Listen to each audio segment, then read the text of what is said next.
Jimmy Rodriguez, welcome to Gracias Come Again. And when I say Jimmy Rodriguez, I want to say Jimmy from Jimmy's Bronx Café, because this is how we all know you here in the tri-state, New York, New Jersey, Connecticut. You were everything to us. Can I say that? I'm just excited to be here. I'm so happy that I'm a guest. I'm excited to talk today about Jimmy Rodriguez. Jimmy Rodriguez. It feels like I've known you forever, but I don't know you. Wow. How did that happen? Well, it's like we grew up. Like, I remember when your name was like Jimmy's. We got to go to Jimmy's. And it was like, and before we even get deep into who you are and the core of who you are, I just want you to know that when we went to Jimmy's as young girls and we saw you walk by, I was like, oh, there's Jimmy. Oh my God, there's Jimmy. And you felt so tall, and like your presence just felt so like grand. And I want you to know, you made an impact. And it wasn't even like, oh, we want to talk to him to get his number or anything. It was just like, there he is, the man. It's interesting because I always wanted to make our community feel proud of everything we did, because we did it together as a family. So I was always excited. And I want you to know, we were proud of you. Thank you. Wherever we saw you, it was just like, there's Jimmy. Now, where was Jimmy born? Jimmy was born in Fordham Hospital. The Bronx? That was part of Fordham University right now in the Bronx. I have two brothers and grew up in the South Bronx, lived all over the Bronx, and made a lot of history in the Bronx. Puertorriqueño? Born and raised Puerto Rican. Both my parents are Puerto Rican. And they migrated to the Bronx? From Puerto Rico, yes. It's crazy. It's like I saw a meme and it was just like, Puerto Ricans saw this and it shows a beautiful beach and they decided to move to the Bronx. I'm like, I don't know why. Isn't that what we all did? We all migrated. Interesting times, especially growing up in that era where it was the first time where there was 80s? no like Puerto Rican restaurants. Back then, mom cooked at home, so dad had to eat at home. So we didn't have nothing that represented the Puerto Rican community. It was mostly black and white. Not even. We had Sylvia's, we had white restaurants, we had Chinese restaurants. Oh, of course, we had the Chinos. We had some Irish restaurants, but Puerto Rican, Dominican, no, that didn't exist back in those days. I feel like we were still kind of like getting our footing in, and owning something like Jimmy's Bronx Cafe was like unthought of for our parents as immigrants. It's mind-boggling because even sometimes I think about the purchase of Jimmy's Bronx Cafe. The challenge of how to buy the property, and back then, opening up Marisco del Caribe, selling fish in the street, and owning this small restaurant and going to buy a property on Fordham Road in Major Deegan with little or no money. And when back then there was redlining with the bank, so you couldn't even get loans from the bank. So, I was able to secure $1.1 million at 24%, which was great for me because I had another offer at 32%, interest only. You're going to have to put me on. Listen, you're going to have to tell me how I can do something like what you did, because it's still, even today in 2025, it's not an easy thing for us to do. Let's say me as a Latina. It's true. I'm a woman. It's I'm very a challenging. Very challenging. Open up an establishment. Do you think I can do it now, presently? Yes. Yes? Now, you would have to look at the challenges that you would have to overcome opening up a new business today. What is post-COVID? So, like for me, I'm relearning the hospitality industry. Even being in it for 40 years, I'm learning right now, what is the trend? Which direction are the people headed? Because you make money in life filling voids, what people are looking for. So I'm seeing the new generation, what type of eating habits, what type of things they want to do, what they want to capture. They want to go into places where they can be photographed. Of course. They just want to have this instant moment. So you have to challenge yourself every day on what would make your show more successful. Who's your audience? Because there's a new audience. You're capturing a new audience. It is. And I think right now, the new generation, and even across the board, everybody needs role models, like people to tell them what they're experiencing for mental health reasons, and just to live. Because at what point do you stop living? You don't. Exactly. So school is never over. Never. So I'm teaching my kids as well as they're teaching me new things in life, which is interesting. It's called reverse mentorship, which we have it in my company. where an older person gets with a younger person, they teach me and I teach them. And I'm excited every day. That's amazing. Now, you mentioned, selling seafood in the street. I dove really deep into your past. This is something that you did with your father as a young man. Yes. How old were you? I believe I was 17. I just left. I just finished. I didn't even finish high school. I had 6 months to go, and I dropped out because Why? I started working and I was making money, and I didn't think that I was going to be a baseball player. But I wanted to be a baseball. You wanted player. to be a baseball player? So I I played could with see Bobby it. Bonilla. Okay. I played with him from Little League to Junior Pony to Double A to high school. We competed against each other. He was a great ball player, but I had the chance to be there, and I didn't think that I could make it, and I could have. But I mean, I'm not regretting anything that, God put in my life. No, you've lived a great life. I still have a lot to go. Oh no, I'm just 100%. starting, girl. Listen, 100%. I'm This just is starting. this is Jimmy 2.0. There Okay, you go. and I love this. Now, you dropped out of high school. Do you ever think like, I should have finished, Nah. or did you finish, or Nah. no? Because I had so many great mentors in my life that I don't think that my teachers could have taught me the lessons that I've learned from so many people in my life. Okay. Percy Sutton, Sylvia's from Sylvia, Van Woods, Charlie Rangel, Jose Serrano. I mean, the list goes on. The people that just So you feel like life lessons are by Very far important. more important than, let's say, sitting in a classroom? I mean, we are in the classroom right now. We're learning. We're learning from each other. So this is a platform. This is a classroom for me, because at the end of the day, even with my team that I work with every day, we're going to class and we talk about things that we need to do to be better. What can we correct? Where are we going in the future? So we're never not in the classroom. We're never not learning. We're never not teaching, like our children, our grandchildren. So I feel that a classroom in the school is one platform, Like that but is setting. it going to teach you to be a millionaire? I don't think so. How's a guy that doesn't know how to make 7 figures going to teach you how to make 7 figures? How does he I know. teach you that? Like, And that's the reason I ask, because sometimes, people like, the most successful people, millionaires, didn't even graduate high school or didn't even go to college. And that's the only reason I ask. I always wonder, I'm like, do very highly successful people that didn't finish high school or didn't go to college have that regret in the back of their mind? You just told me you don't. no, and I'm not interested. Like, for me, I'd rather be just around successful people. I'd rather be the dumbest one in the room. So Oh, at the end of the that's day, a must. That's a must for me. So I want to be in that room every single day. I don't want to tell people I know anything. I just want to learn. Whether it's younger people, older people, I just want to learn every single day of my life. And that absolutely makes sense. And it brings me to something, that I mentioned recently. I was like, I don't want to be the person everybody's learning from. I want to learn from the people around me. I'm like, it's getting kind of a little bit tiring that I'm the one teaching. I'm like, I don't want to teach anymore. Where are my mentors? Where are my teachers? So I see exactly where you're coming from as far as wanting to be the dumbest person in the room, because I want that too. Yeah. I mean, right now I'm trying to figure out TikTok. So I'm around, Oh, I got you. What, I'm that's around what the young folks, and I'm like, all right, how do you do this? How do you do this? But then, they're like, well, they'll spin it back at me. It's like, hey, you always say there's no iron team. Give me your input. And I'll be, okay, I think we should do this, and we'll just do it together, and we'll laugh about it. It's really cool. Yeah, because social media is it's all about being creative. Yeah. And collaborating, because a lot of TikToks take 2, 3 people. Sometimes it takes an entire family to put one successful TikTok together. That's true. So it is a collaboration. Now, speaking of family, your father, Marisco del Caribe, Yes.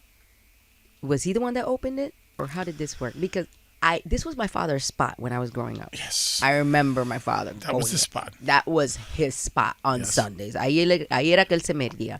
Voy para Marisco del Caribe. And it's crazy. When I was doing my research, I was like, oh my God, that was Dad's spot. He's no longer with us. And it just opened up like a old memory that was kind of like, I guess, in the back of my mind. I'm like, wow, that was your father? That was my father. Okay. So, little history on my father. Please? He was a cab driver, Okay. and then he became a bookmaker.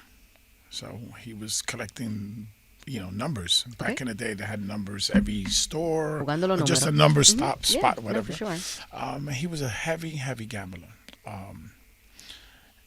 He would gamble thousands of dollars a day, and I'm talking about 50 years ago, $2,000, $3,000, $4,000, When that was- $5,000 a day. That was a fortune. A fortune. But he was making it that way.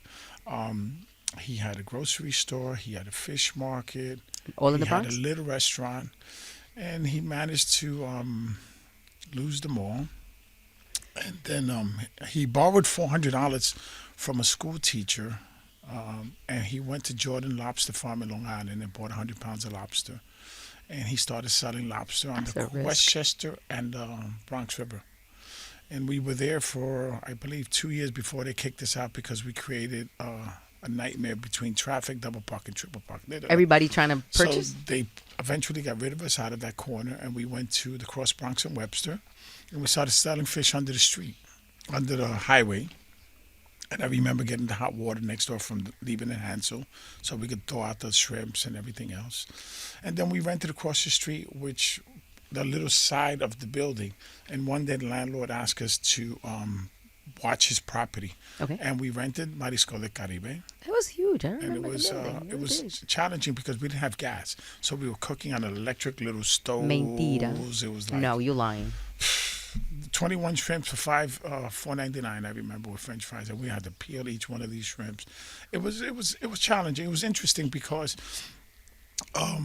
we fulfilled the need of the people between coconut, sugar cane, seafood soup, seafood rice, lobster salad, and the shrimps, and it just took off. I mean, I remember more than 40 years ago doing $5-6 million a year out of a little hole in the wall. So it was interesting because my father got sick. He went to Puerto Rico, and when he came back, I redid the whole restaurant. Surprise! And he was like, I don't know what to do. It's not a mom and pop operation, even though it was like a real restaurant at that point, because now we had tables, we had linen, we had waiters.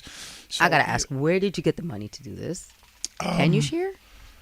Please? Cause we saved, I remember it cost us about $120,000. that's a lot of money today. I can only imagine. No, because we were making money. I mean, we were making Oh, money. so the business We was didn't play. okay. Gotcha. Because it was only a couple of us, and we worked hard every day. So everything we So made, you we were put it right back keeping in the it. business. Gotcha. You know, just reinvest. And then one day I saw Fordham Road, and I made an offer on it, and we moved Marisco de Caribe to Jimmy's Bronx Cafe, but nobody believed. I remember back then, I was trying to borrow money from anybody and everybody I could. Polito Vega, he would always walk around with thousands of dollars in his sock. A whole knot in a sock? In the sock every day, like every day. Anytime anybody knew Polito, he had socks like loaded with money. And it was like, I need 15,000. I can't help you. I remember a friend of mine.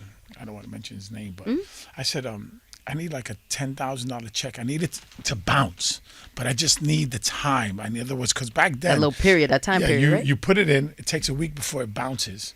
And then you redeposit, it takes another week. So that gave me 2 weeks to get that money. And he couldn't even do that for me. So I was forced to borrow, hard money, which was 24%, which was okay because I believed in the dream. I believed in myself. So it didn't matter what it was going to cost me. It would have cost me more if I didn't do it. So for me, at the end, I don't look at anything as, every project and from Jimmy's Cafe, Jimmy's Uptown, Jimmy's Downtown, Jimmy's City Island, 500 employees. God This knows rundown. how much money I just... How do you not have any gray hair right now? That's what I want to know because Jesus. It's a secret. It's called Rewind. Oh, okay. You know my buddy Fat Joe? He got this thing called Rewind. Wi-Fi Don't- time rewind. There you go. That's my man. Okay, Lauren, I So- see what you did here. So, Now you look amazing for that rundown of restaurants that you just gave me. I'm like, this man really did no, that all was this. nothing. That was just 4. So then, after that, I got rid of all of them, and I did Sofrito on 57th Street. Sofrito was a staple. Listen, So- there wasn't a birthday that was had that we didn't need to celebrate in Sofrito. Okay, I mean, everybody went to Sofrito from, God, J.Lo. let's talk celebrities because I feel like there hasn't been any other Latino establishment that has really, been able to, pull in the type of celebrity clientele that you have. Interesting. Jennifer Lopez. Did you know Jennifer Lopez? Oh, forever.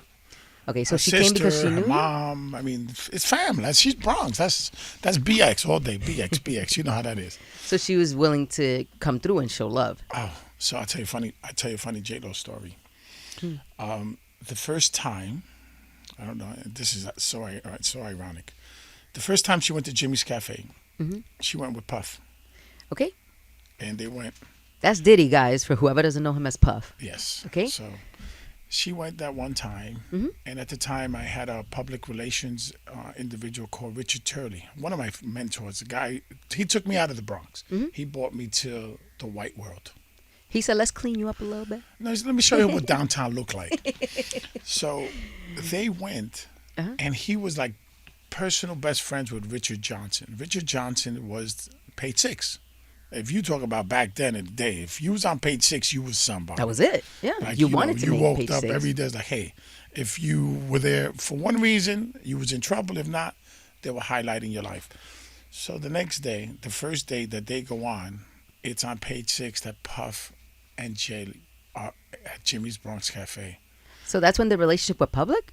Well, that's the worst thing that you could ever imagine is that you're gonna go to the Bronx, and the next day be on page 6. You would think the last place they're gonna talk about you is you going to the Bronx, and it came out.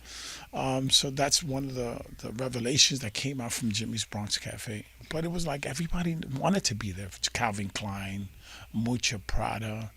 I remember one day Calvin Klein was going through the dance floor, and he grabs this kid that has a wife beater, and he just like puts his hand on his shoulder or whatever. And the guy turns to me and he goes, Jim, who's this? Who is this? He's about ready to get torn up. And I'm like, So you were mixing the two worlds. listen, and the guy, and I was like, that's Calvin Klein. He's looking for a new ad kit. He's like, why didn't you just tell me? Like, For real, right? I'm ready. I'm ready. You can touch me now. He's like, I'm ready to model right now. There you go. Now, let's bring it back. Are you surprised by everything that happened with Diddy, or how did that take you? Because it's so much happening with him right now. It's all bullshit. You feel like it's all bullshit? It's all bullshit. It's all, you know Do you know feel what like it it's is? his private life? I think he turned around and he hurt a certain group of people that they're teaching him a lesson.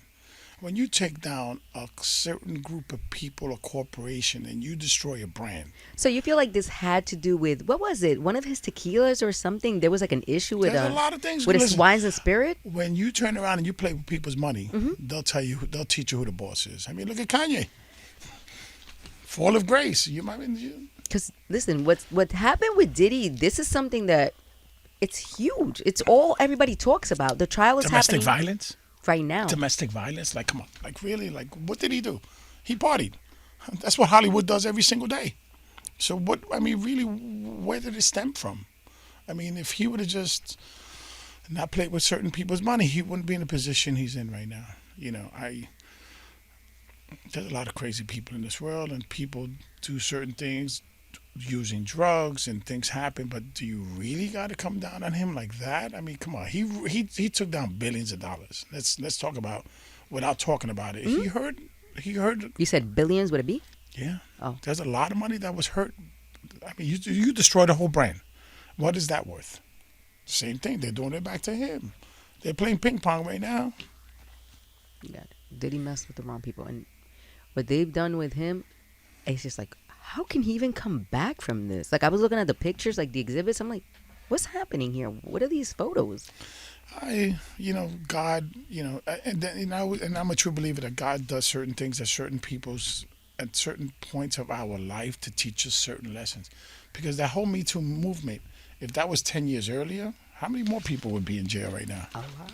You understand what I'm saying? And there's nobody, like, you look at every industry, every person around the world is being affected by this whole situation.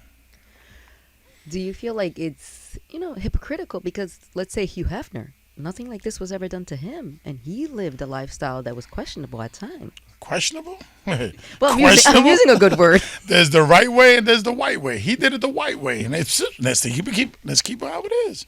I mean, could you imagine if those wars could talk? Oh no, I don't even want to. You want to talk about party animals? We can start with the president. Oh, Trump. Oh, that's an animal. When it comes to that party. But what's the craziest night that you experienced at one of your establishments? What do you say? A memorable night that you're like, wow, that one goes down in the books. I'm sure there were many. Wow, there's so many. I mean, come on. Fidel Castro. Oh, I want to talk about that knockout. Fidel Castro visits the South Bronx. That's a book. Phew, I'm like, phew, they wrote a whole book about Fidel phew. Castro visiting your establishment? And it wasn't really like that. That's not. Listen, you know, Serrano invited Fidel to the restaurant. Mm-hmm. And that came because Giuliani at the time was the mayor. Mm-hmm. And he uninvited him and Kofi Annan, I believe, from all the events that were celebrated around the anniversary of the UN. So he asked me if he invited him, would I, would I host the event? I'm like, sure, why not? I mean, I'm already known as a place of unsavory characters to go in the Bronx. Could you imagine some shit What like the that? hell? That came because every baseball, basketball, every celebrity and star was going to the Bronx. And they felt that, They were mad? how can all of these people hang out in the South Bronx? They're not hanging out in the Hyatt. They're not hanging out in the city. Nope. They're hanging out in the South Bronx. And, any incidents that happened around us or involved, they felt, that they needed unsavory characters to go into the Bronx Cafe. But they go to Yankee Stadium, they go to Madison Square Garden, they go to everywhere else. But instead of giving us the protection that we deserve, I mean, you're talking about thousands of people going to my restaurant and no police presence, and the only time the police come is to try to harass us. Because, it's always been harassment with the police department. It's always them and us. And I have nothing against the police because I would tell you I probably have more police friends in this world right now in my life than I've ever had in my life. So it's not about police. It's just the mentality the cops have when they come and approach us as a community. They're not taught to relate to us. And back then we didn't have captains and chiefs that were Latinos or blacks. It was all white. O'Reilly or this or that, but we didn't have no one that could help us. So back then it was we had no way to help our community. It was really sad. It wasn't like a community thing with the police. It was more about policing us. That's it. Making sure we stood in our lane, don't get out of character. I'll tell you a funny story. Funniest story. Mm-hmm. So Ian Schrager, all right? Ian Schrager is one of my mentors. I love this guy. For those that don't know who Ian Schrager is, Studio 54. That is the nightclub god of God. I saw a picture of you there. I'm like, oh my God, he was super young. Yes. Ian and Steve Rubel, they had this club where the who's who of the world went. So I remember one time Ian comes to the restaurant. He used to go there all the time with his best friend, Robert Isabel, Norma Kamali. And he's runs around the club. There's 1,200, 1,500 people in the club. And he goes, Jimmy, there's nobody doing drugs in your place. I'm like, why are you surprised? He's like, all of these people and no one is doing drugs. And I went to the bathroom and no drugs. I'm like, how do you do it? I'm like, well, it's different. See, we can't. You could. Because downtown, you guys don't get scrutinized. Uptown, we get shut down. So we got to be twice as nice. We can't even play around because they're looking for any reason to try to shut us down, to prove that we cannot be successful. So I've always walked on eggshells because, it's I always had to work twice as hard as everybody else because everybody looks at me like, what are you going to do? How would you do it? So it was very challenging back then. I can imagine because, we come from an environment where if we're going to an establishment, the police is outside looking at us, walking to the establishment to try to see how they can even pull us off of a line or say you're doing something wrong. So we had to move different as Latinos, as minorities, and, in the Bronx, forget about it. It's crazy. I mean, if you had two beepers, you were a drug dealer. You couldn't even have a beeper. If you had a beeper, you're a drug dealer. Okay. How did you make all these connections? You're mentioning all these mentors, all these people. As a kid from the South Bronx, un puertorriqueño, how are you meeting these people? Who's introducing you? Richard Turley brought me downtown one time to a party, a very fancy apartment. And I walk in as the only minority, Latino, the only one of color, besides the ones that are serving the hors d'oeuvres. So as they're passing hors d'oeuvres, I'm like, but they know who I am. Oh, the staff knows who I am. That's Jimmy Rodriguez. That's Jimmy Rodriguez. So as I go through and I'm a little nervous because I'm a kid from the South Bronx. I never hung out with the white people, with the people below 96th Street. Because, you grew up in the Bronx. Above 96th Street was uptown. Below 96th Street was downtown. Below 14th Street, the village. That's it. There was no That's a fact. That was just uptown, and that's it. So I go there and I'm in the room and I really I'm sweating and I don't know what to do. You feeling a little awkward? Yeah, and then I get introduced to one, and then they want to know about me, I want to know about you, and I want to know about you, and then all of a sudden it's like I'm rocking in the room. Before you know it, I'm going to every party downtown, and everybody's inviting me here because you become just natural, because you break that ice and you just realize that everything is okay. And then I would bring them up to I brought them to the Bronx.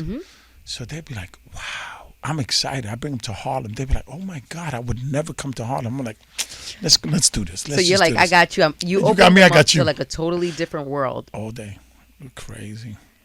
I feel like that's a wall that a lot of us, sometimes Black and Latinos have, that we're like, we don't commingle with the whites, especially the rich ones and the successful ones.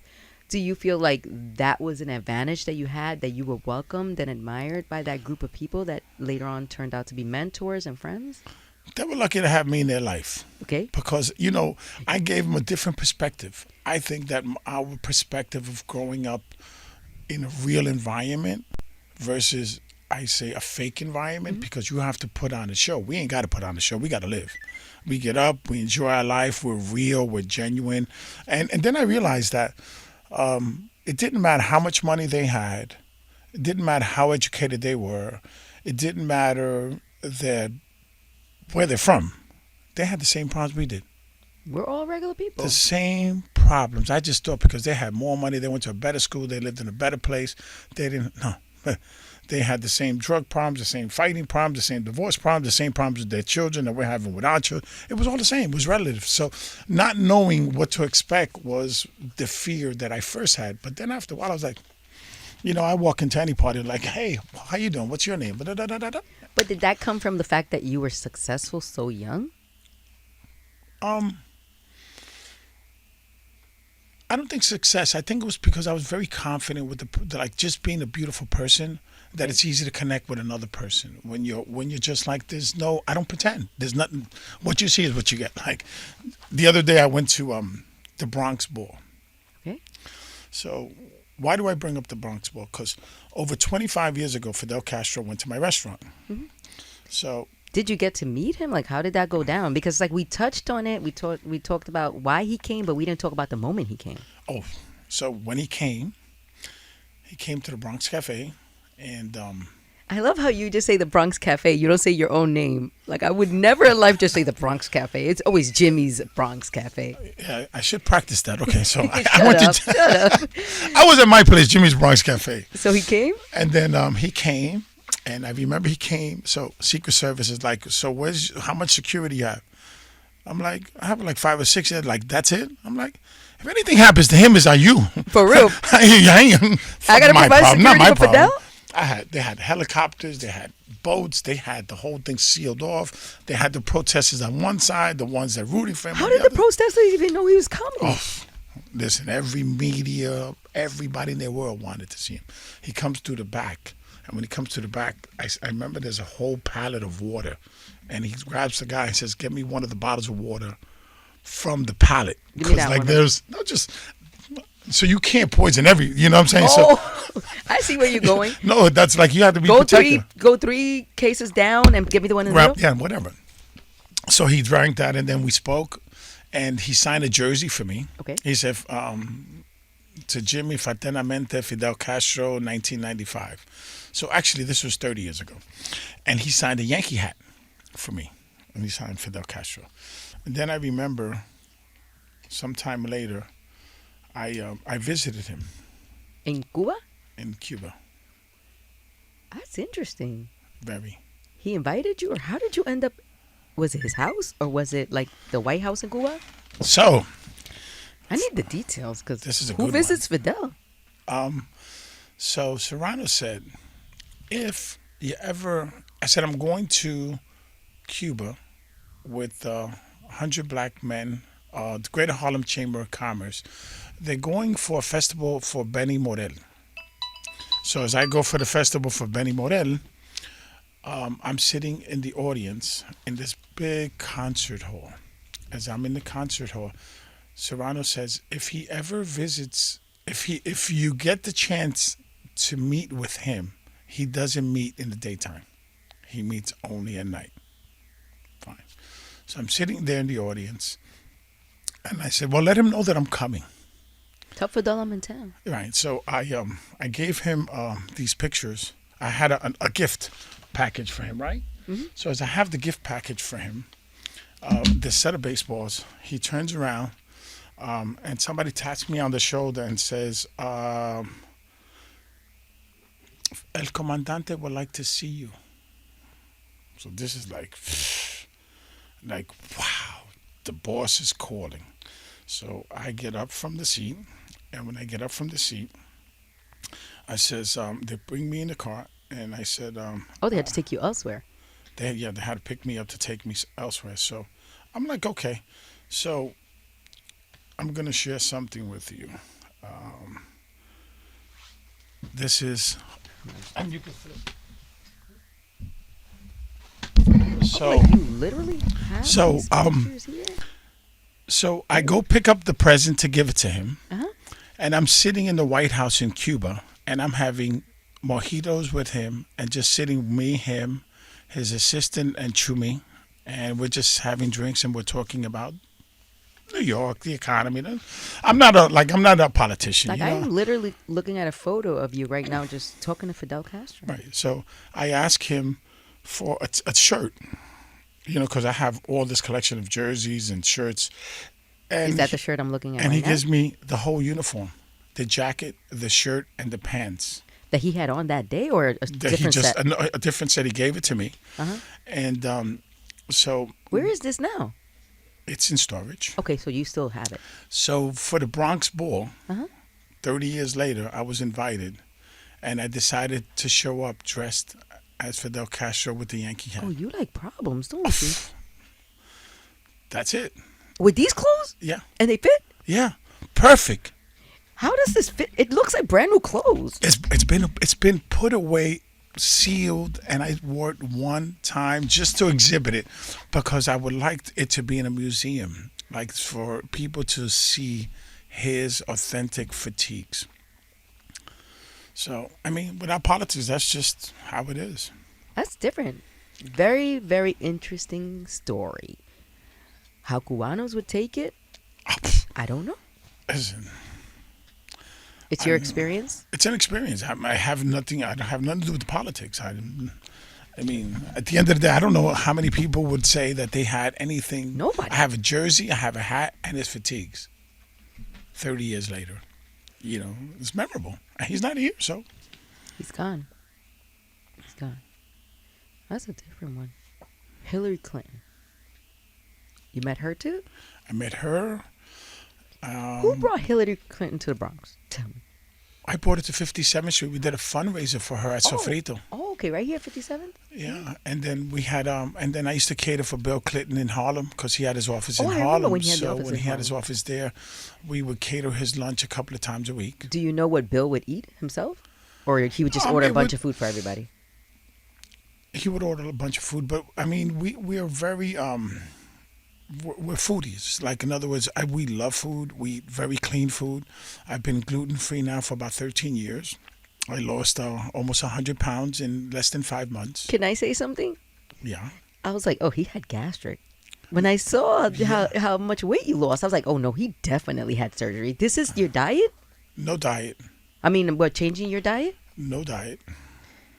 No drugs. Okay. No gym. No trainer. No. No exercise. No walking. No calorie counting. And the best part, What? which is the worst part, but the best part, What? I didn't stop drinking.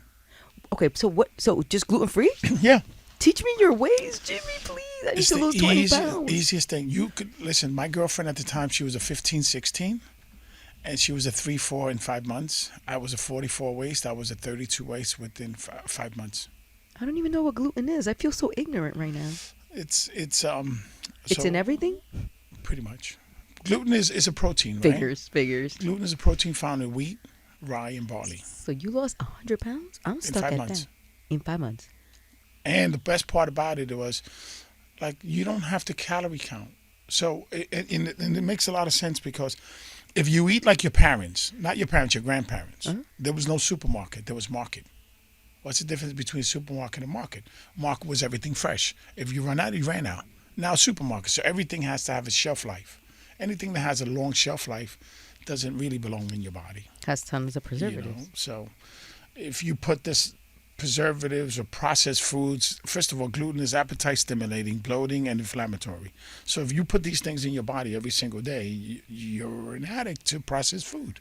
So you first have to detox from processed food to like live a lifestyle of, being healthy and happy, because food has a lot to the way you think, the way you act. Like it takes over your life. Did you study this? Like, how did you come to the conclusion of this is the way My I'm going to daughter. reset? Your daughter? My daughter. She put you on? Was she studying this or what? No, so she's like reading a book by the pool, Mhm. and I'm like, sweetie, what's the book about? She goes, Dad, if you ever read this book, you'll never eat the same again. I'm like, whatever. I got 3 chefs. I eat whole wheat. I eat multigrain. I know what I'm doing. You thought? Yeah, she's like, oh, whatever. So for Christmas, I give her a nice bonus. What do you think she gives me for Christmas? The book? Yeah, but she's smart. She knows I'm not going to read the book. So she gave me the audio book. What's the name of the book? Come on. Wait. Come on. So I'm like, he better tell me. I'm gonna give it to you. Talk I can't to give it me. to the whole world. I'm just you. I'll give it to you. Okay, I'll turn behind you the on. scenes. Behind the scene. So Gotcha. I put the first CD in. I went home and threw everything out. Everything. And I started buying everything fresh and natural. Avocado, meats, chicken, no processed foods, no breads. Like just clean. And all of a sudden it fell off. So right now I'm down 100 pounds, 12 years later, never gained any weight, never went to the gym, never. You look super healthy. So you train from the inside out, not the outside in. Wow. That's amazing. I was looking at the pictures and I was just like, I see him. I now. was feel like, great. He lost a lot it of feels weight. so good when you're clean. When your body is like in the best shape of his life is when you feed it what it deserves. So like last night, for example, I went home and I had a skirt steak with house salad at 3 a.m. and then went to sleep. So it doesn't matter when you eat or whatever. It's like, they say you can't eat steak and eggs and the cholesterol. No bullshit. It's really the process food with good food that makes the real difference. And I've seen people that I've turned down lose 50, 60, 70, 120 pounds. The first couple of weeks, I'm not going to lie, detoxing from processed food and sugar, the number 1 drug in the world, it's crazy. And you work in, hospitality in the food industry. How hard is it when you walk into a kitchen, or do you no longer crave things like that? Let's say like a un dulce de leche or un tres leche or un cheesecake. You no longer crave things like that? No. I have a flan, or I have fruit, or I have papaya, or I have a mango.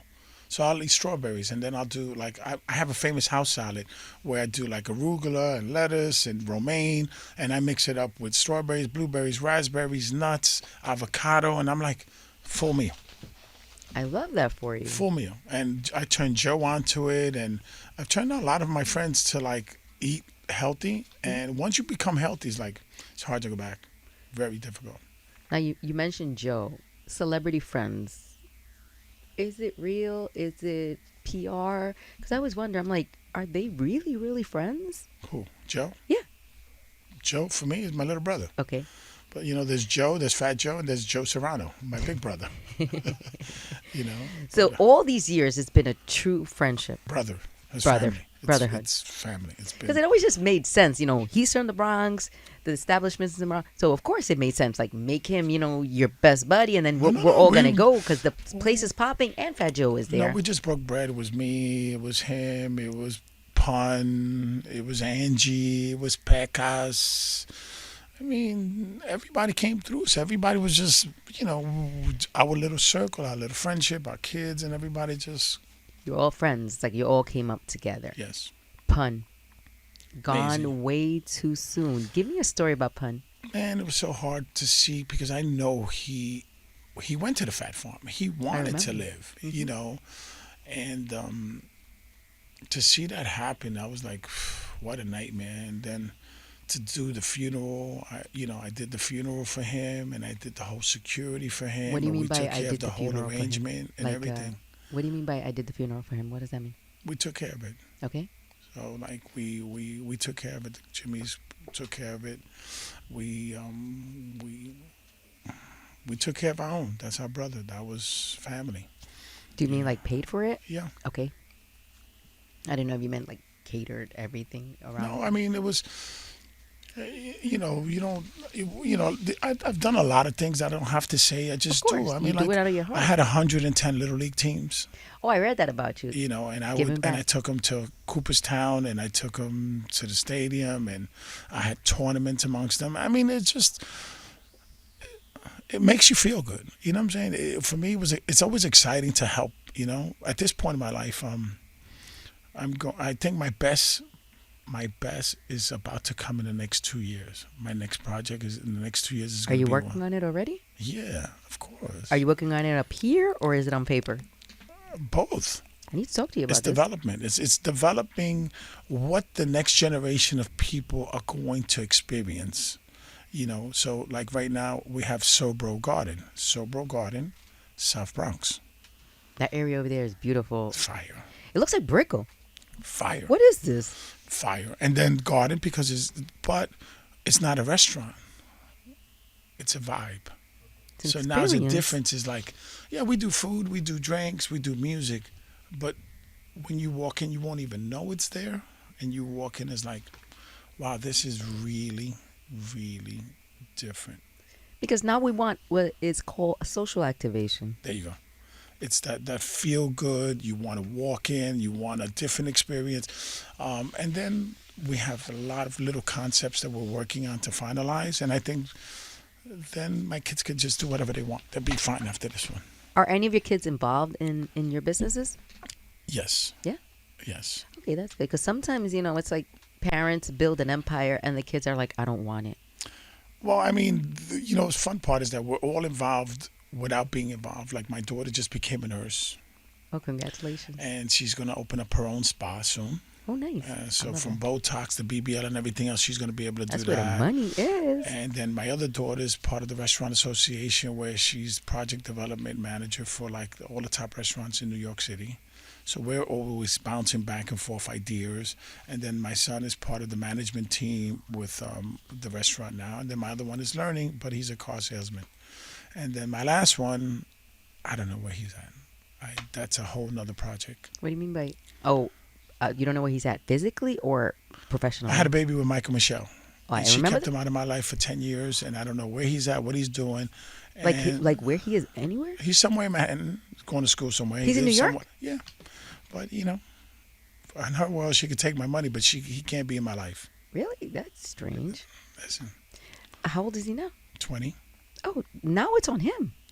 There you go. But if you've been brainwashed to stay away from your dad because he's not a good mentor and your brothers and sisters are not, what are we talking about? So, I think I would want to go see for myself. But like, well, he came to New York a couple of years ago because she calls me up and says, hey, our son is not, all of a sudden now he's our son. He's selling drugs in school in Atlanta. He's doing this, that, whatever, and I need you to talk to him. He comes to New York, and I'm like, hey, I'm not going to tell you what to do and what not to do, but be responsible. If you're going to smoke weed, do you know the difference? No, give him a little education. Yeah. He goes back, tells his mother, he's like, I don't want you in your father's life no more. So now it's been 3 or 4 years later, 5 years. What do you want me to do? But she takes the money every week, the child support. That's fine. Okay, but isn't he too old at this point for child support? Or he's in college? Until he's 21, and then you got to pay college until he finishes college, and she wants me to pay $80,000, $40,000, $50,000, $80,000 a year, and I don't know. She's crazy. I don't know what to say. Does she still work, like acting? Or I don't know. I don't even follow her. Like I don't even get involved in her life. Would you take it back if you could? The Take what relationship? back? The relationship? Meeting her? Nah, because you never know why God did certain things. Like, why did God shut down the world for COVID? Oh. You understand? Can you take that? If you told me back then that they were going to shut down every industry, I would say, you crazy. It's never going to happen. Broadway, the hotels, the rest. We went dark. We went dark. Went dark. Right. And we survived. It was scary. It was challenging. It was Very. challenging. For me, it's like nothing scary because going to sleep is probably the scariest point of my life because you don't know if you're going to get up. That's scary. But as long as you're here and you're making it happen, we just got to make it happen. Did you ever hit rock bottom after having everything that you had? Did you ever say, this might all go away? Like, fuck, I might lose all this? Never. Never. Never. Lucky you. Because you could never take away talent. You know what I'm saying? When you know what you're doing, if I had nothing tomorrow and I had to start tomorrow from zero, I'd be fine within a month. It wouldn't take that long because there's so many voids that you can fill. There's so many things that people. I walk into restaurants, I walk into all type of establishments, and I can tell you in 5 minutes this. If this was better, this could work. This could be work. This could work. This could work. So the talent is, when you know how to do it, you never stop. Can we debunk a myth right now? Anytime I've talked about going into hospitality or opening a business, they're like, whatever you do, do not open a restaurant. Within 1 year, it'll be gone. Is that a thing? Well, I mean, if you go into a relationship with the wrong intention, is it going to be there in 6 months or a year? Same thing. It's like, if you're not prepared for what you're going into, like a lot of times what the biggest problem that most people do is they think that just opening a restaurant, people are going to come. Okay. And what I say to most people is, if you don't nurture a child, the child will not grow. So when you're opening up a restaurant within a year, if you don't nurture the restaurant, how do you expect the restaurant to grow? Like right now, SoBro Gardens is 6 months has been open. I think that it's going to reach its full potential in another year because every day you nurture the baby and then it's going to give back to you. What a lot of people do is they starve the baby. They stop putting in. They stop learning. They stop asking questions. If you don't surround yourself around people that can give you the right advice when you're opening up a restaurant, you're screwed. I mean, I had a group the other day that called me up and they want to open up a restaurant and I'm like, okay. Can I help you negotiate the lease? Well, we pretty much did. You pretty much didn't do anything. So, within 2 hours, 3 hours, I'm negotiating a lease. And within, 3 hours, I saved them 15 grand. So just like quick. Now, you have to negotiate not only the lease, the term of the lease, what you're going to do. Like, these are like little things that I've done over and over and over and over. So for me, when you ask me these questions, I'm, well, let me negotiate from the very beginning. What's the name of, what's the logo? What's the mark? What's the identity? What is the purpose? What is the food? Who's going to set it up? It's a lot of little tricks that you need to know. Do you work as a consultant? All the time. All the time. All the time. I get a lot of phone calls. People call me like, I need you to come in and just tell me, what am I doing wrong? And it's a funny story. Talk to me. So I'm in Brooklyn. I'm in a restaurant. There's about 30 of us. And I'm sitting at a table. And most of the time I don't like to leave. But I went on my own. I sit there. And I'm like, this place is so bright. The music is loud. I'm waiting 15 minutes. I ain't got a drink yet. I'm like, and it's all of us and it's all my friends. So I'm like, I get up, I go to the bar. I says, give me a drink. Oh, no. Give me a drink. I'm paying for this. I don't want me a drink. I don't want to wait 15 more minutes. I go back. I'm like, we're going to have all these tastings. Give me one of each right now, please. I said, who's doing the lighting? Come here. Can you do this? This is the music. Who's playing the music? Okay. Can, da-da-da-da-da. And then like half hour later, I grab the owner. I'm like, I walk around the whole restaurant. I said, show me your operation. Were you there to do that or you were just there as a patron? I'm crazy. You took over. Because I'm hanging out with them. That's my friend. He's the owner and the wife. Oh, your friend's the owner. Okay, gotcha. So I'm like, let's walk around. Tell me about your operation. I said, show me behind the bar. Show me this. Show me this. Da-da-da-da-da-da-da-da-da-da-da. Like 4 months later, they come back to me. They said, I got to thank you. I'm like, what do you mean? He says, everything you told us made sense. And we made the changes. And we make a lot more money because of it. And I said to them, that was free advice. Imagine if you hired me, how much more money you could make. Like how much more money you can make. Because that was a free hour. Because I can do a $1,500, $200, $2,500 hour consulting. Or I can do it for free as a friend. But the next time, I get Can we put you on TV? What's the name of that TV show? Restaurant Overhaul? Yeah, we can do that too. Come on, Jimmy. Why not? Listen, I can do it. Listen, especially in our community. You've watched that show, right?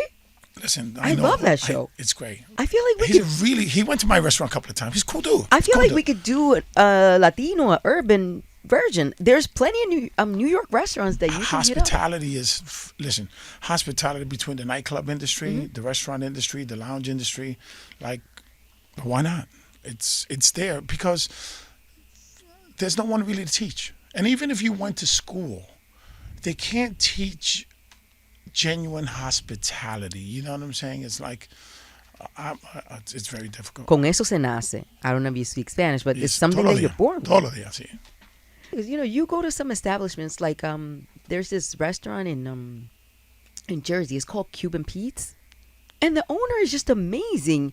And I'll just go back there because as soon as I get there, it's like, "Hi, how are you? Exactly. Sit down. I'm gonna bring you." It's just I feel good when I go there, and you know he's not even trying to do it. I feel like it's who he is. It's not true. It's not true. And I feel good when I go there versus when they're like, "Do you have a reservation?" I'm like, "The place is empty," but no, I don't. And then they're like, "Oh well, wait for 20 minutes." I'm like, "The place is empty," and then I'm like, "I'll never come back here." So, listen, people will always remember how you made them feel. You know, it's very important, and I tell that to the team because I don't have a staff, I have a team, and I tell the team people will always remember, and it's hard to just keep reminding the team that you know these are the things that people are looking for. We want to feel good, and one thing that I always say, I'm here to give you my money. Make me feel good. That's it. Listen, don't turn me away. I fight every single day to be better with everything that we do. How big is your team? And how do you pick your team? I would say probably like 40, but within a year, it'll probably be about another 100. Within 2 years, a couple of hundred. You just got to make it happen. Have you ever thought, like, I want to go away? Like, you've been doing this for so long, so many people. To do what? I don't know, just to enjoy. To do what? I don't know, just go to the beach and enjoy and be like, yeah, enough is enough. I got a little color in 3 days this week. Where you went? Or here? I just sit outside and I have a peaceful retreat that I just grab my son every so day. you just take little breaks here and there. Because you know, this world can be so crazy. And sometimes when you've lived a life like you've lived, it's just like... No, I just started. I'm just starting. I love this. Just listen, you met Celia Cruz. Like, who can say they met Celia Cruz? Tito Puente. Tito Puente. I used to hang out with him all the time. He was supposed to be, you know, Jimmy's on Fordham Road was supposed to be Tito Puente's. I bought a limo for him. I ordered the plates for him. Oh, that was supposed to be the name of the place? Yeah, Tito Puente's. Oh. And then Ralph Mercado asked me for $100,000. I didn't have it. So he's like, I can't do it. And that's how Jimmy's kid was born. You were like, bueno, I'll put my own name there. Listen, do you see how God is? And Tito wasn't upset about it. I met Tito as SOBs, and I told him the idea. I says, I love you. I think you are the icon of our community. Yes. I'm like, it'd be such an honor if I can take this place and call it Tito Puente's. I had the logo, I had everything. He said, yeah, I love it. I said, talk to Ralph. Ralph, I didn't have it. I was barely just, you know. And then he got his own spot in City Island, right? Yeah, then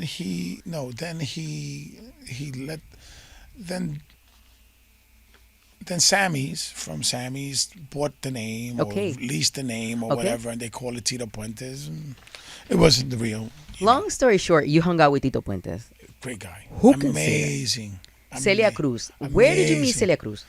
She would come to the rrestaurant all the time. I go to all her shows. I mean, it was just family. What did she order? I idolize Celia Cruz. Do you remember what was her meal? Most of the time it's either lobster or paella. Like claro que sí. Like Celia Cruz is going to order a paella and a lobster because it was always the best of the best for her. Always. R.I.P. man, that's the real legend. The fact that she got a coin, I was like, wow, that was huge for us. Like Latinas, Afro-Latinas, and just Latinos in general. It's like... I got a couple of the coins too. So you do? I never was able to find one. Somebody told me they were going to send me one, but no, I've never been able to find one. Now, your connection with the Yankees. I know that one of the Yankees made a big investment in Jimmy's. No. No? No. Okay. All right. Okay, facts. No.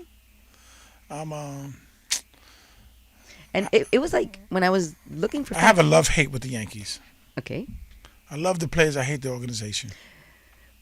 Did the organization want to stop the players from being there with you in the establishment? Did they see it as like they need to go to sleep? It wasn't that they couldn't stop them. Yeah, because it was the place to be. But, you know, the way the organization ran for the Yankees, for example, how is it possible? How is it possible for the richest organization, sports team in the world, do shit for outside the stadium and the community?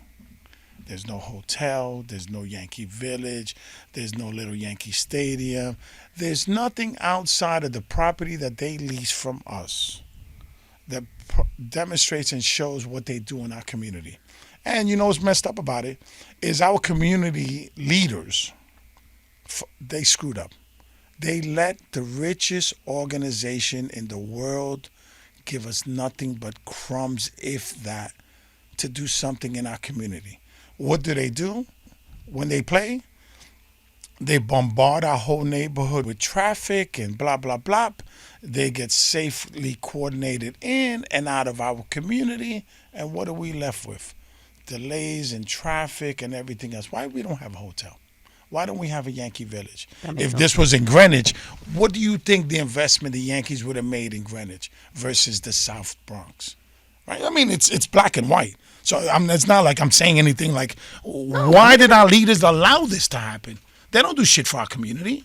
And they're really racist as an organization. But it's okay because that's the white way. If you go to Yankee Stadium, it's a corporate world. Who could really afford to go there with their family in our community? Nobody. And if they're going to give us the upper deck, the bleachers on days that nobody wants. Like, nobody holds no one accountable. That's why they get away with what they wanted. But the way I got into Yankee Stadium was very simple. I sent the food to the Yankees, to the players. And Bernie was like, yo, I got paella, I got this. I fed Bernie. Bernie and Posada and all the guys like, yo, we eating our food. Because before it was Frankie and Johnny's. So every day you're gonna eat pizza and pasta, Italiano pasta. Every you day. can't do that. Absolutely. So then all of a sudden Jeter's like, yo, we want this food. And the next day they call me like, yo, how do we set up a contract with you? How do we do this? How big was that contract? Or did they try to? It made me so much money. Yeah. That I don't know what to do with it. They used to give me $400 a game to feed 40 players. Well, I thought you were gonna say $400,000 a year. $400 a day, $425 maybe. And that was So they That's played the 160 tip games. That bagged it. No. But you know, that's not a discouragement because if you look at it now, because of that 400, it was not a break even. I was losing money to cater. I can see right? it. I was doing filet mignon. I was doing shrimp. I was doing lobster. I was doing paella. I was doing empanadas. I was feeding 50 people. You're taking for pride in what you were doing. $400. But this was the advantage. I did 80 games, 40 for the Yankees, 40 for the visiting team, over 10 years. Voted the best clubhouse food in America because everybody ate Jimmy's. All right, so, and it wasn't so bad, the $40, right? The bad part was the $400. That wasn't bad. The bad part was I had to wait till the end of the year to get paid. They were like, we'll pay you for Christmas? In October, November, give me the invoice. I had to write down every single day. I'm like, how? Like, you know. So you were out all this money all year long for the Yankees. Yeah. But it's okay. Listen, I don't have no regrets. I'll be honest. Oh, of course not. You know, because no look how I brought it up. You know, God was good. God is good. You know what I'm saying? Because at the end of the day, it's like I opened the door. I was able to say that I fed Bernie, Posada, Mariano, everybody. But the cool part is they used to all come with their family to the restaurant. Because I'm feeding them. So what do you think their family wanted to do after the game? Mom, but Jimmy's. Let's go to Jimmy's. And it's right there. Ivan, Pedro Martinez. I mean, you name. I have more jerseys and stuff from all of these guys. It's crazy. It's crazy because that was one of the big things about Jimmy's, that you could go there and see celebrities. We didn't have anything like that ever in life. Every day. It was amazing. It was interesting. And I still have it every day. Believe it or not. It's like, so I was involved with Con Sofrito. And they went after Eric Adams. So what do you think they did? They came after me. Why? Because why is Eric Adams hanging out in the Bronx? Because I know Eric for 30 years and he's a good friend of mine. So anybody's a friend of Eric is going to go. They're going to attack. So it's crazy how all of these things come about. And even people couldn't believe that Eric is just sitting there the mayor of the city of New York, just sitting in the Bronx, just sitting outside having a drink. It was interesting. Eric Adams. Great. I don't know. He's your friend? Dear friend, I don't turn my back on nobody. You my friend forever, for life. He feels like a fun time, but I feel like he's always targeted for having a social life. What's wrong with that? Well, that's what I said. What's wrong with that? He's always targeted for having a social. I think people with politicians, they feel like we don't want you outside. We want you in Gracie Mansion. We want you, not going to restaurants. We don't want you. He was smoking hookah with Nems the other day. Everybody was like, "Oh, Eric Adams is smoking hookah with Nems." It was just such a big deal. Well, I mean, hookah's illegal. Hookah's illegal? Hookah's illegal. Does So it? let's start right there. Okay. Hookah's illegal because it's tobacco. Okay. You cannot smoke a joint, you can't smoke a cigarette, and you can't smoke a cigar in a restaurant. Okay. So why can you smoke a hookah? Because there's no enforcement. Oh, that's a whole nother story. I didn't even know hookah was illegal. But tobacco. So if you cannot smoke hookah because it's illegal. Only hookah you can smoke is non-tobacco. Oh, okay. And you're not even allowed to do that in a restaurant, but there's no enforcement. Like they didn't enforce the weed situation. Then once they started rolling out the licenses, then they had to enforce all their legal places. But hookah is probably going to be here another 6 months or a year because you cannot smoke weed, cigars, or anything else in a restaurant. You got to stop the hookah. You understand? So it's going to happen eventually. I guess so. But what did Eric get in trouble for? When did New York stop falling in love with him? When? When he went to the White House. Oh, when he went to the White House. Yeah. He told Biden, I want my money. You send me all the migrants, I got to get paid. And the minute he jumped on the plane and went to Washington, he jumped on the next plane. They sent him a quick message and he came right back. And then after that was investigation after investigation after investigation. You went after the big man, the president. What do you think he was going to teach you a lesson? He was on fire. He was the best thing that happened in New York until he went to get his migrant money. And then all of a sudden, oh, he's doing this wrong, he's doing that wrong, this one is doing this. No, man. What you see just happen? Trump just pardoned him. Why? Because he knew what the Democrats did this to Eric. And they turned their back on him. So Trump turned around and helped him out. Says, yo, that's all bullshit. The same thing they did to you, they did to me. Trump came back and he said, I'm going to get all my licks. I can tell you that much. He did. And he's doing it. That he is. He's like, listen, y'all thought I wasn't going to come back? Well, surprise, bitch. I'm here. here. I am. Because, Jesus Christ, that man came back with a vengeance. And the Democrats, what happened to the Democrats? They didn't do their job. You don't do your job, somebody else is going to take it. Who the hell wants to be a Democrat today? You don't do your job. You get replaced anywhere in this world. So if the Democrats were doing such a great job, why is everything falling apart? I mean, I had two dear friends of mine.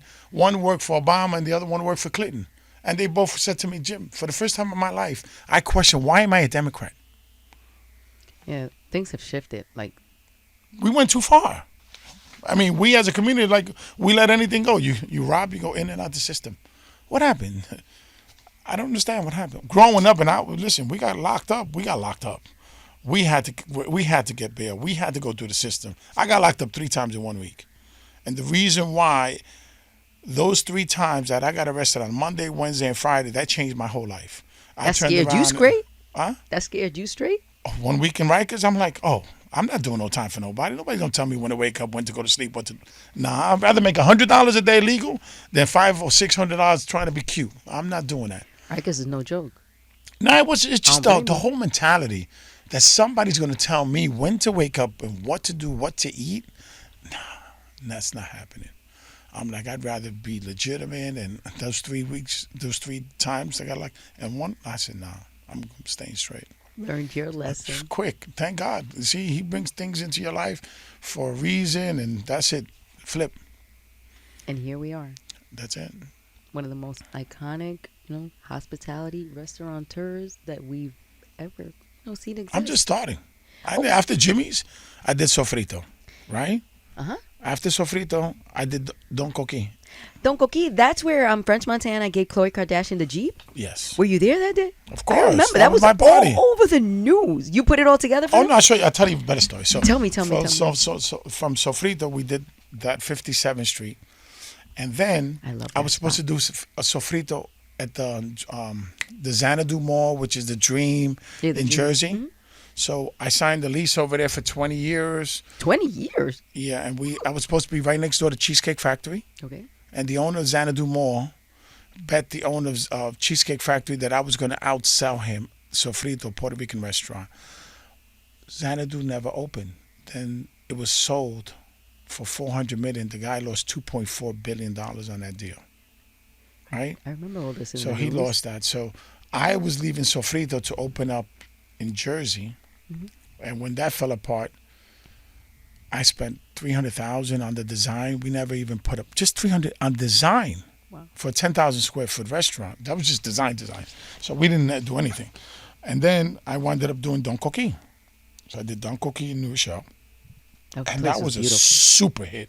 That was amazing. That was one of my most favorite projects in the world. It was an old building, 2 levels, parties. It was like you couldn't get in the place. That was a And spot then I to did be. Astoria. And then I got screwed by the partners over there, Jimmy the Little Greek, whatever. And then I did White Plains. And then I did City Island. And then I did Dykeman, which is El Jefe. And that one's Agenda. And I've done like the coolest spots. And then after all of that, I did Jimmy's 38th Street, which is now Say Less, which is another iconic project. I did Spice, which is another name in Astoria, and then we did Con Sofrito. I remember Con Sofrito. And I went there.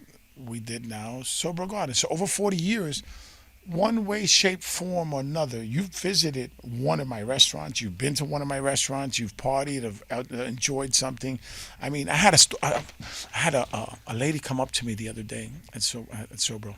She goes, "I have to thank you," and I'm like, "Okay, this is interesting. I don't know this young lady, but Like, where's this she's going?" like, "Okay, I don't know where she's going, but this is so cool." She goes, "I have to thank you because 25 years ago, I picked my husband up in your restaurant in the bar, Jimmy's Bronx Café, and we have 4 kids later. And look at them right there." And I'm like, wow. I love that. That's a great story. That was such a beautiful story.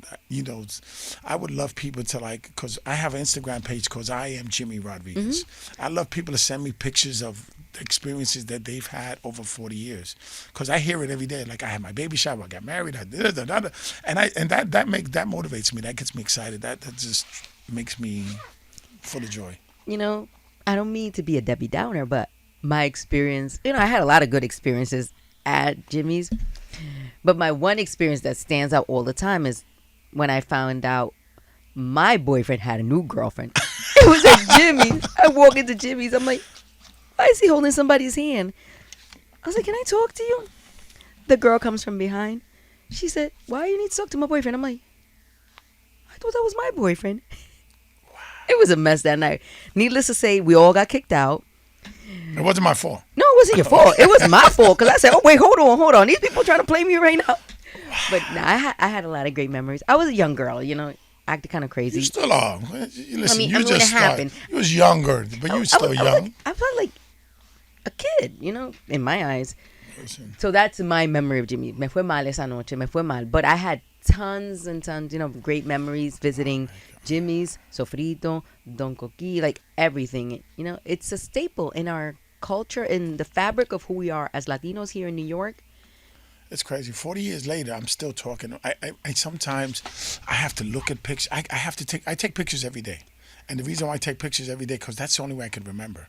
Because then I'll go back and I'm like, oh, look at this one. Look at this one. Oh, shit, I remember what I was talking to you about. Like, it's so cool. Do you have any pictures up of, iconic moments around your home? Like, oh, this is the day that this happened, or this is the day that happened, or you just keep it to, I have pictures. I probably have, 60,000 pictures on my phone right now. I have so many pictures at home. I have memorabilia. And then I have so many wonderful people in my life that tell me all the wonderful stories that we shared together. Mine wasn't very wonderful, but it's okay. There's only one. One of Listen. We're gonna build The new best ones. is yet to come. I That's know it. You know, that's one of the churches that I go to. That's the sign that they have behind them, and it inspires me all the time. The best is yet to come. That's And what I every say time I every go, I day. take a picture with the sign behind me because have to. I'm a strong believer that the best is yet to come. And I feel like with you, like you said, you're just getting started. You're a I'm young just starting. man. You're in the best shape of your life. I'm excited for You're the summer. creative. You know Oh my God. what's gonna happen this summer. Talk to me. It's going to be a Include me. party. Include me. You got to come out. We're turning up this summer. It's going to be a party. That's what we're doing. Now, the spot that we have now, where is it located? Where can people find it? Um, SoBro? it's hidden in the South Bronx. It's 26 Bruckner. And if you know, It's a beautiful area. but you know, what's funny is you'll walk right by it. You won't even notice it from outside that it's there until you open the door and you're like, wow, this is a vibe. And I see it every time people walk in. You're like And it's Willy Wonka and the cra- Chocolate Factory? It's crazy. You're like, I see people from all walks of life, and I see the kids coming in. They're enjoying what we're doing, the whole TikTok, the fun. Oh, forget about it. Yeah, we're having so much fun. if you have places where we can activate, where we can take pictures, where we can post, listen, one spot here, one spot here, one spot there. We'll go just for the activations. I'll tell you that much because I'm one that I'm like, oh, I love the flowers. Oh, I love the lights. We have one that says sometimes the king is a woman. There you go. We have Fat Joe's. Yesterday's price is not today's price. That's a fact. And then we have one over here that says, I didn't come this far just to come this far. I love all of them. I need And to go up and do a photo shoot there because I yes. love all You those have installations. to come. You have to. I guess I'm going to see you this week. Oh no, for sure. Perfect. I'm pulling up on you, man. The same There way you you go. pulled up on me, and There you go. I want to thank you for taking the time, coming out here, doing this interview and getting to know me and letting my audience, get to know who you are, especially the ones that grew up, visiting your establishments. Now they know a little bit more about you, and now they know that you have a brand new spot that we all need to go to. Yes. And please make a reservation on the weekends because it's busy. Open table, Resi. We have Yelp and we can just spot hopper, but it's busy. I mean, and you know what it is? Again, it's not a restaurant. It's a vibe. It's an It's a experience. place that you're going to come in and you're going to enjoy. You're going to enjoy the music, the lighting, the sound, the people, the food. It's just I think at this point in my life, looking at the new things that I'm working on, it's so much more fun. And I'm so glad that, you're not staying in that box where sometimes, you can go to a restaurant and it's like they haven't done anything in like 20 years. I'm like, did I just walk into a time capsule? Like, what's going on here? I love that you've grown with the times. Having children and having grandchildren, that's keeping you probably super young. Yes. Thanks, kids. Thank you. We appreciate you sharing your dad with us, and I appreciate you sharing your time with me today. I had a great time. I can't wait to do it again next year. Of course. I gotta recap where I'm at a year later. And Of you're gonna be course. like, Of "Oh my course. God." This is just the beginning of a new relationship. Perfect. All right. I love it. I love it. I love it. Gracias, and come again. Gracias. I had a great time.